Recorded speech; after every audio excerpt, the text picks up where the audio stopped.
клиники, которая самоизолировалась, и об этом мы сообщали, и один работник ЕТЭКа, и один из тех предпринимателей, которые контактировали с руководством ЕТЭКа.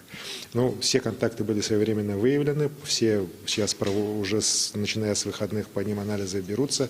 Пока анализы в целом отрицательные, но у нас ряд анализов, вот понедельник, вторник и сегодня, которые были отобраны, мы их направили в Новосибирск для перепроверки. Результаты мы ожидаем ближе, наверное, все-таки к завтрашнему вечеру или послезавтра. Случаев, но еще раз говорю, что ситуация у нас идет достаточно стабильно, то есть нет резкого роста. У нас вот в среднем в день выявляется по одному, по два случая из именно ранее уже зафиксированных контактов, которые были у больных. Еще раз обращаю внимание якутян, что главная проблема на сегодня и у нас, и в стране в целом – это распространение болезни от людей, от наших граждан, которые приехали из-за границы. И здесь очень важно их правильное поведение, их самоизоляция и их уведомление учреждения здравоохранения о прибытии их из-за границы.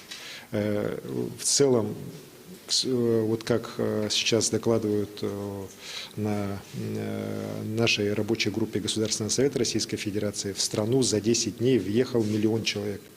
Вот, это наши с вами сограждане, так, но и даже исходя из статистики, которая вот по заболеваемости есть в мире, ну, несколько тысяч из этих людей могут быть реально носителями коронавирусной инфекции.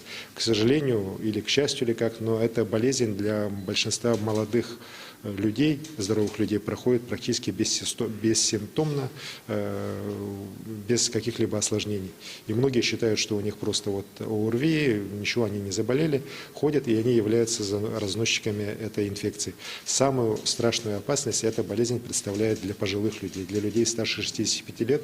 В большинстве случаев это оборачивается в крайнем случае летальным исходом, а чаще всего это тяжелейшая болезнь с реанимационными действиями и так далее. Так? И здесь мы должны обязательно это предотвратить.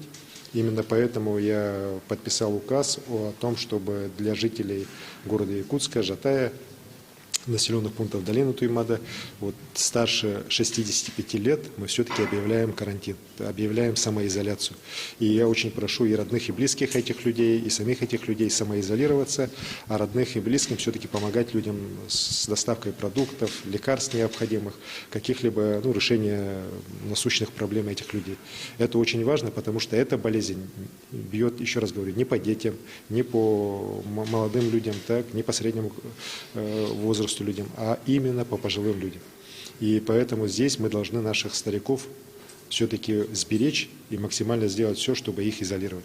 Я дал также поручение в адрес и Пенсионного фонда, и Управления соцзащиты, чтобы максимально убрали личные контакты, все-таки, чтобы перешли уже на бесконтактный способ доставки денежных средств и оказания всех услуг. Далее, по предписанию главного санитарного врача республики, я с сегодняшнего дня ввел запрет на деятельность на территории республики до окончания карантинных мероприятий развлекательных центров для детей, детских комнат отдыха, игровых пунктов общественного питания в торгово-развлекательных центрах, рынках, место скопления людей. Эти все решения направлены именно на то, чтобы предотвратить вот такие большое скопление людей и направлены на защиту жизни и здоровья якутян. В случае необходимости эти меры будут ужесточаться, но мы действуем, еще раз говорю, строго в соответствии с теми предписаниями, которые вносит сегодня главный санитарный врач республики, а сегодня Роспотребнадзор по всей территории страны является единственным органом, который имеет право давать предписания о введении карантинных мер.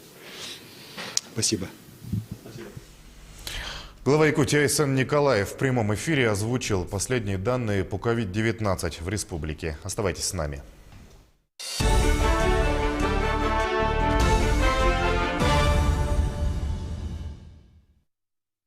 В России выявлено 63 случая заражения коронавирусом за сутки. Инфекция зафиксирована. Куда собрался, старик? В магазин. Что, сходить больше некому? Вон сосед напротив молодой, пусть бегает. Неудобно как-то.